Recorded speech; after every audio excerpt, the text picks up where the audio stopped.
जय गुरु जी, शुक्राना गुरु जी, जय गुरु जी संगत जी।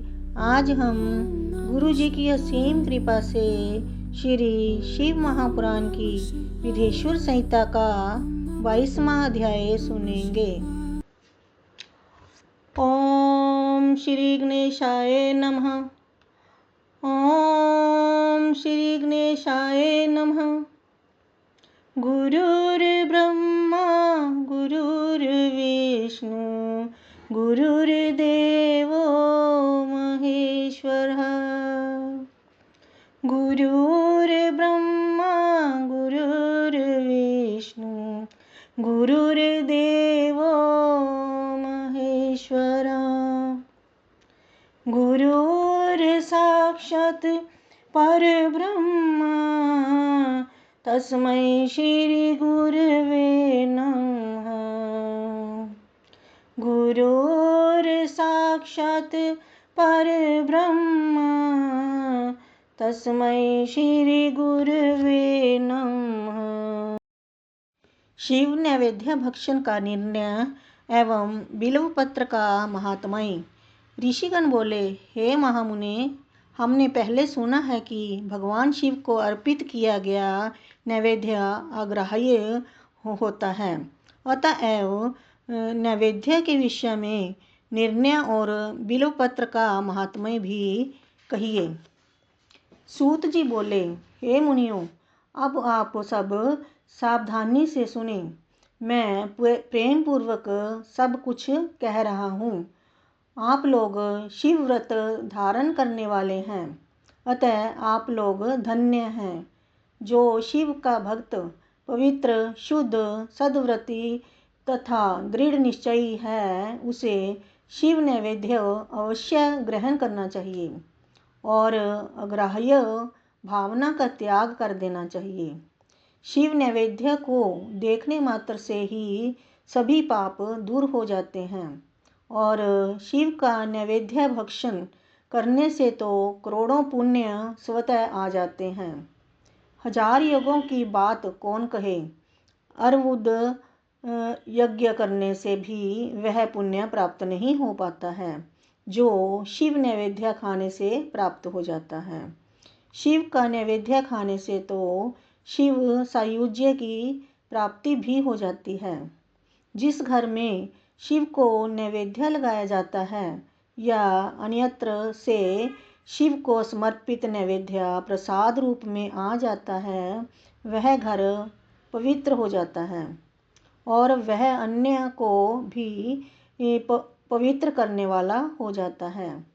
आए हुए शिव नैवेद्य को प्रसन्नतापूर्वक सिर झुकाकर ग्रहण करके भगवान शिव का स्मरण करते हुए उसे खा लेना चाहिए। आए हुए शिव नैवेद्य को दूसरे समय में ग्रहण करूँगा, ऐसी भावना करके जो मनुष्य उसे ग्रहण करने में विलंब करता है, उसे पाप लगता है। जिसमें शिव नैवेद्य ग्रहण करने की इच्छा उत्पन्न नहीं होती, वह महान पापी होता है और निश्चित रूप से नरक को जाता है। हृदय में अवस्थित शिवलिंग या चंद्रकांत मणि से बने हुए शिवलिंग अथवा स्वर्ण या चांदी से बनाए गए शिवलिंग को समर्पित किया गया नैवेद्य शिव की दीक्षा लिए भक्त को खाना ही चाहिए, ऐसा कहा गया है। इतना ही नहीं, शिव दीक्षित भक्त समस्त शिवलिंगों के लिए समर्पित महाप्रसाद रूप शुभ शिव नैवेद्य को खा सकता है। जिन मनुष्यों ने अन्य देवों की दीक्षा ली है और शिव की भक्ति में वे अनुरक्त रहते हैं, उनके लिए शिव नैवेद्य के भक्षण के विषय में निर्णय को प्रेम पूर्वक आप सब सुने।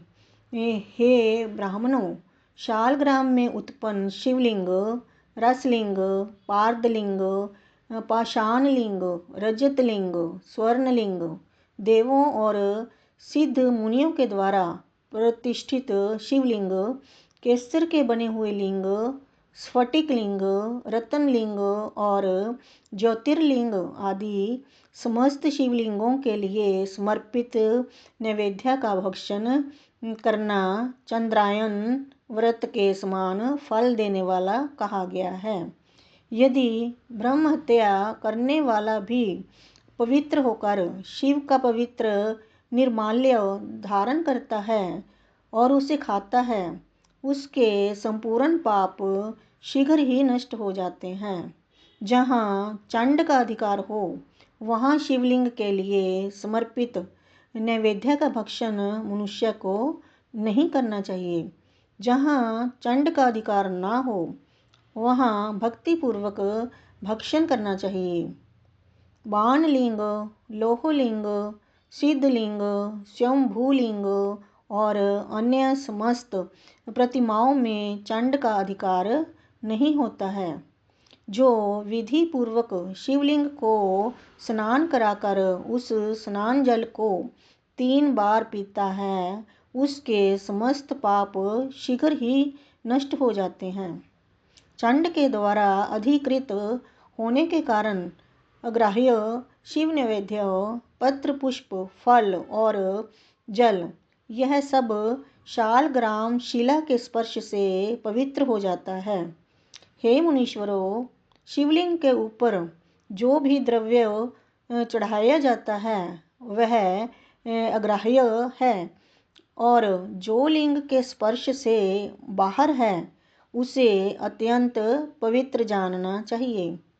हे मुनि श्रेष्ठो, इस प्रकार मैंने शिव नैवेद्य का निर्णय कह दिया।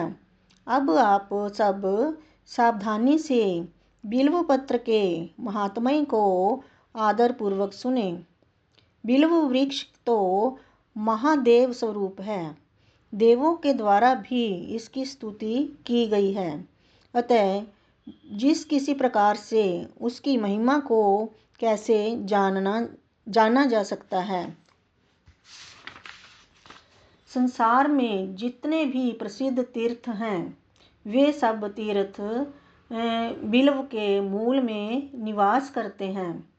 जो पुण्यात्मा बिल्व वृक्ष के मूल में लिंग रूपी अव्यय भगवान महादेव की पूजा करता है वह निश्चित रूप से शिव को प्राप्त कर लेता है। जो प्राणी बिल्व वृक्ष के मूल में शिवजी के मस्तक पर अभिषेक करता है वह समस्त तीर्थों में स्नान करने का फल प्राप्त कर पृथ्वी पर पवित्र हो जाता है। इस बिल्व वृक्ष के मूल में बने हुए उत्तम थाले को जल से परिपूर्ण देखकर भगवान शिव अत्यंत प्रसन्न होते हैं। जो व्यक्ति गंध पुष्प आदि से बिल्व वृक्ष के मूल का पूजन करता है वह शिवलोक को प्राप्त करता है और उसके संतान और सुख की अभिवृद्धि होती है। जो मनुष्य बिल्व वृक्ष के मूल में आदर पूर्वक दीपमाला का दान करता है वह तत्व ज्ञान से संपन्न होकर महादेव के सानिध्य को प्राप्त हो जाता है। जो बिल्व शाखा को हाथ से पकड़कर उसके नव पल्लव को ग्रहण करके बिल्व की पूजा करता है वह समस्त पापों से मुक्त हो जाता है। जो पुरुष भक्तिपूर्वक बिल्व वृक्ष के नीचे एक शिव भक्त को भोजन कराता है उसे करोड़ों मनुष्यों को भोजन कराने का पुण्य प्राप्त हो जाता है। जो बिल्व वृक्ष के नीचे दूध और घी से युक्त अन्न शिव भक्त को प्रदान करता है वह दरिद्र नहीं रह जाता है।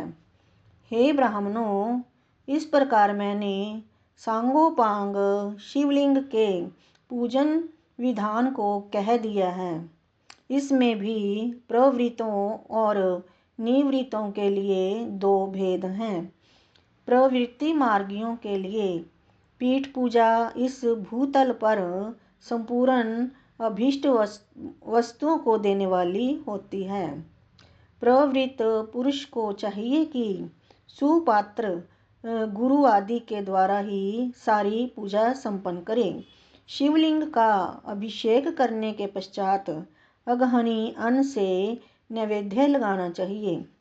पूजा के अंत में उस शिवलिंग को किसी शुद्ध पुट के डिब्बे में रख देना चाहिए अथवा किसी दूसरे शुद्ध घर में स्थापित कर देना चाहिए। निवृत्ति मार्गी उपासकों के लिए हाथ पर ही शिव पूजा का विधान है।